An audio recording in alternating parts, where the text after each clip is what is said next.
بسم اللہ الرحمن الرحیم۔ السلام علیکم ورحمۃ اللہ وبرکاتہ۔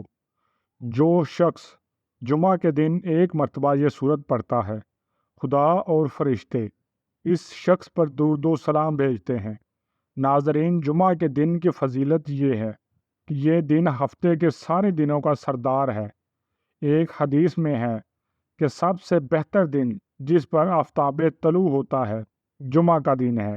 حضور نبی اکرم صلی اللہ علیہ وآلہ وسلم نے فرمایا، جس شخص نے جمعہ کے دن اچھی طرح سے وضو کیا، پھر جمعہ پڑھنے آیا اور خاموشی سے خطبہ سنا، تو اس جمعہ سے لے کر گزشتہ جمعہ تک اور 3 دن زائد سے گناہ معاف کر دیے جاتے ہیں۔ تو جب جمعہ کا دن آتے تو مسجد کے ہر دروازے پر فرشتے آنے والے کو لکھتے رہتے ہیں۔ جو پہلے آئے اس کو پہلے لکھتے ہیں، اور جب امام خطبہ کے لیے بیٹھ جاتا ہے تو وہ اعمال ناموں کو لپیٹ لیتے ہیں اور آ کر خطبہ سنتے ہیں۔ جلدی آنے والا اس شخص کی طرح ہے جو اللہ تعالیٰ کی راہ میں ایک اونٹ صدقہ کرتا ہے۔ اس کے بعد آنے والا اس شخص کی طرح ہے جو ایک گائے کا صدقہ کرتا ہے۔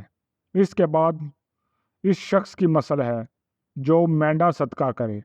پھر اس کے بعد آنے والا اس کی مثل ہے جو مرغی صدقہ کرے، اور پھر اس کے بعد اس کی مثل ہے جو انڈا صدقہ کرے۔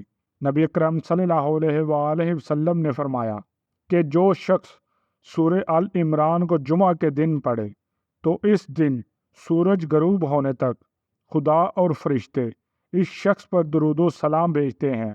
تو جمعہ کے دن سورہ عمران اور سورہ کہف کی تلاوت لازمی کرے۔